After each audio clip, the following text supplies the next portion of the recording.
Fala rapaziada, estamos juntos aqui no canal do Roxton. E a 15ª rodada do Campeonato Brasileiro não poderia ter sido mais desastrosa para o time do Fortaleza. Os tricolores estão aí fazendo contas, muitos lamentando, já jogando a toalha, né, e não acreditando mais na permanência do time na Série A do Campeonato Brasileiro.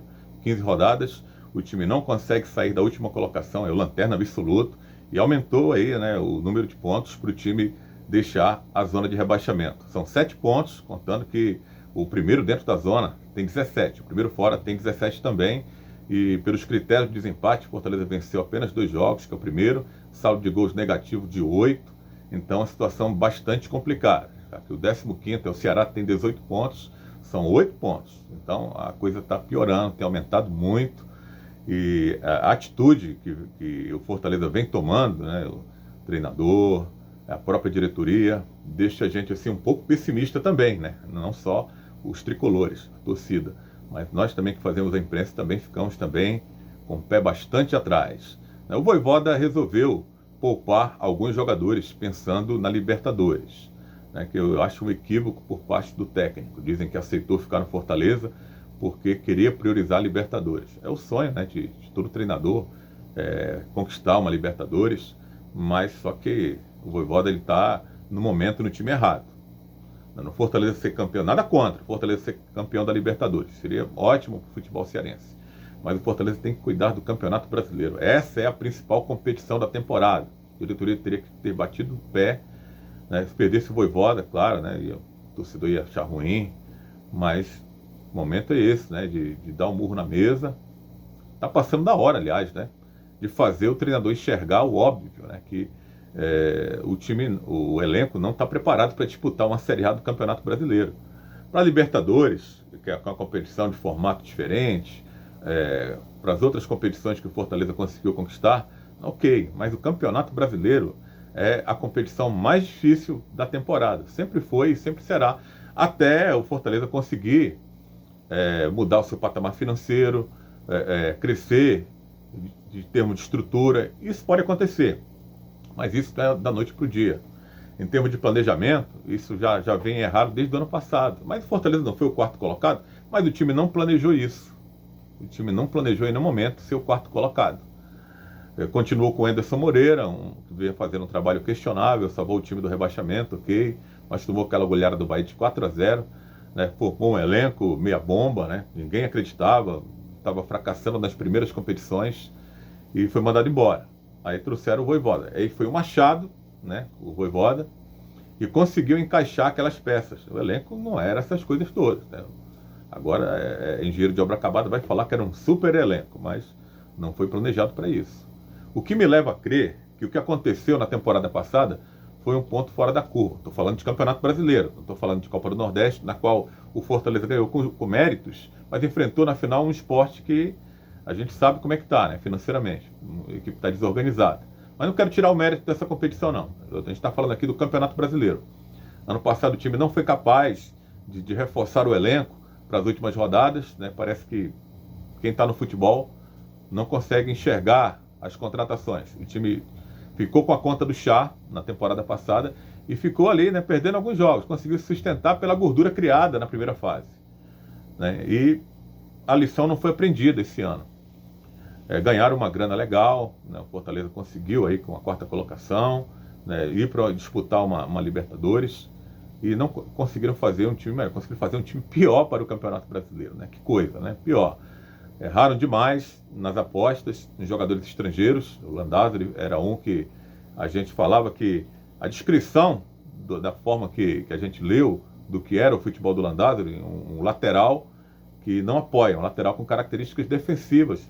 Isso aí você encontra em qualquer lugar aqui no Brasil, né? Lateral hoje do futebol moderno tem que apoiar. Se não apoiar, não vale a pena trazer. Mas assim o trouxeram. Contrataram o Sebadios, um jogador jovem que nunca havia saído do seu país para ser jogado aos Leões, porque não tem outro zagueiro. Não foi dado chance pro Wagner, o zagueiro do Santos, Wagner Palha, que acabou indo para o Cruzeiro, nem estreou pelo Fortaleza. Então o Sebadios se tornou esse reserva imediato. Outro erro não ter contratado um zagueiro. Aí o cara, todo jogo é uma posição diferente. Uma hora está na direita, outra hora está no meio, outra hora está na esquerda. E às vezes ainda querem colocar o cara de lateral direito, ele não tem experiência para isso. Quer dizer, o elenco foi mal montado, né? Eu estou falando que é desde o ano passado. A coisa deu certo ano passado, Deus sabe como. Esse ano parece que o treinador também não tem essa capacidade de indicar nomes para compor o elenco. Está aí o time, na última colocação. Eu gostaria muito que eles me provassem o contrário, né? Dessa falta de capacidade de formar elenco. Desde o ano passado deu certo. Aí me parece um ponto fora da curva ali. Uma coisa do acaso. Que esse ano está aí a realidade. Né? Na hora do abraço, do elogio, todo mundo gosta. Né? Mas nessa hora aí é que tem que mostrar. E o que eu estou vendo é que o Fortaleza está cometendo os mesmos erros, contratando errado. O Thiago Galhardo, vou ficar até calado, porque a gente sabe que o jogador tem qualidade. Se vier focado para jogar futebol, não tretar com ninguém do elenco, tem potencial para ajudar. É titular fácil desse time aí do Vojvoda. Mas ele tem que estar ali querendo jogar futebol. Tem que chegar aqui focado para isso. Agora, contratar um jogador, com todo respeito, nada contra, né?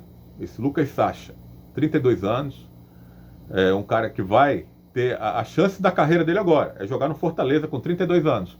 Não estou querendo desmerecer o Fortaleza, não. Mas eu acho que é uma aposta, né? Você vai apostar num cara que não tem, não mostrou capacidade de jogar em alta performance no clube de futebol brasileiro, ou então um clube grande, sul-americano pelo menos, jogando em futebol aí da periferia da Europa, bastante complicado. Não está na hora mais de apostar, não. Tem que acertar, não pode mais cometer erros.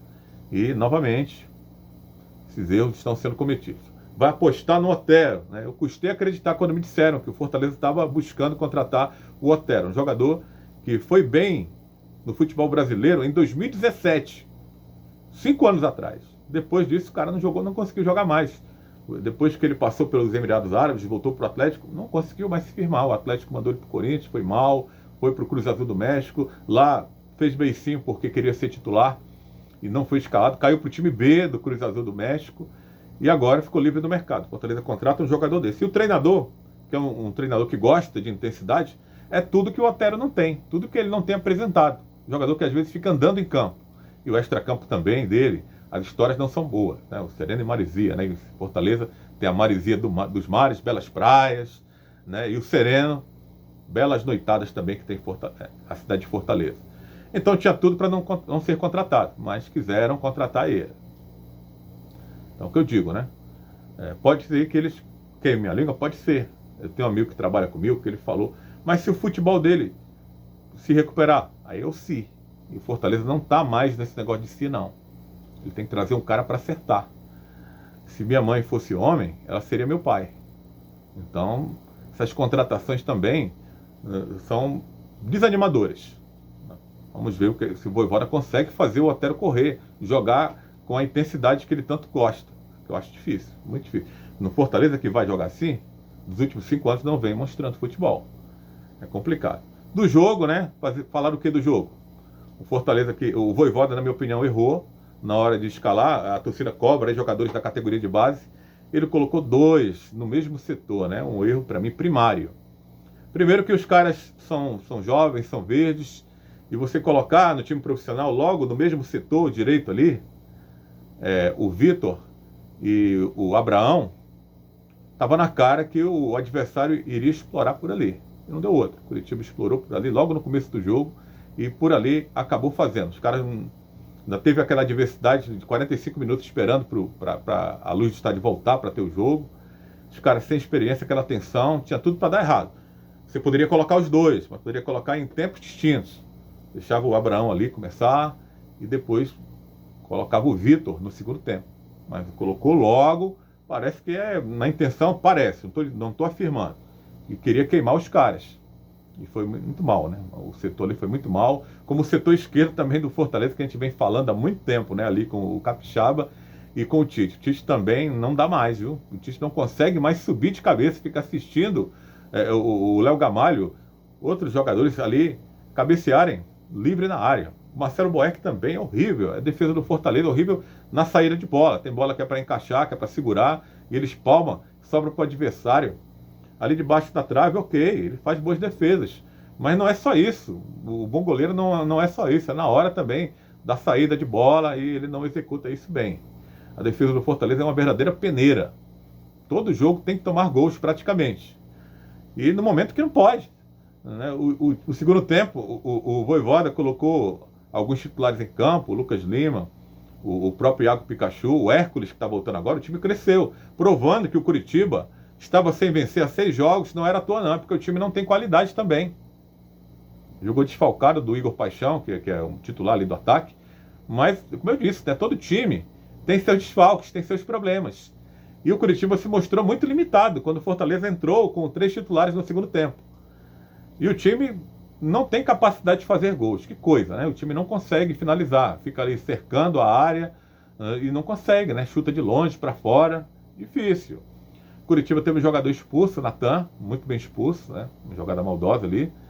E o Fortaleza conseguiu empatar. Estava tudo, a atmosfera toda favorável para o Fortaleza não só empatar, como virar o jogo. O Curitiba estava sentindo o jogo. Com o jogador a menos, torcida começando a ficar impaciente, pegando no pé do time.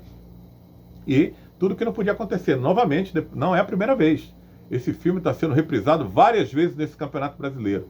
O time toma gol no final. E com o adversário praticamente entregue com um jogador a menos. O Fortaleza conseguiu tomar um gol ali de um jogador, né, que não tinha feito nenhum gol ainda como profissional. E faz logo justo contra o Fortaleza. Um torcedor falando que isso é sorte de rebaixado. Não sei se existe isso. Mas o time está muito mal. E me parece muito distante de conseguir, né, realizar a façanha, momentaneamente sair da zona de rebaixamento. Está se atolando cada vez mais na lanterna. Fica difícil a gente acreditar. A gente fica pessimista por conta dessas ações, às vezes, do treinador. O time, quando está ali completo, não consegue fazer gols. E a defesa que tem tomado muitos gols também. É uma verdadeira peneira, repito, essa defesa do Fortaleza. E a gente não vê movimentação para contratar zagueiros. Todo mundo sabe que o time precisa de zagueiros, plural. Laterais, está muito mal de laterais. O Tinga está fora, quando voltar ninguém sabe como vai voltar. E o time contrata aí Otero, contrata esse volante aí que ninguém sabe o que ele vai fazer no Fortaleza. Uma aposta. Tem que ir no mercado trazer jogadores prontos. O Thiago Galhardo, como eu falei, eu quero aguardar, que é um jogador que já está adaptado à cidade, só vai mudar o endereço, vai mudar de camisa, mas tem qualidade. Vamos ver se ele está focado em jogar futebol. Mas as posições principais do time, a gente não observa a movimentação de contratação. Anunciaram as contratações, o torcedor não está empolgado não, o resultado de campo não tem ajudado. A Libertadores pode ser classifique? Pode ser. O nível da Libertadores, como eu falei, como eu venho falando aqui no meu canal, o nível do Campeonato Brasileiro é muito mais elevado hoje do que a Copa Libertadores, do que a Sul-Americana. Então tudo pode acontecer na Argentina. O Vojvoda é argentino, ele conhece, sabe o que é que vai enfrentar lá.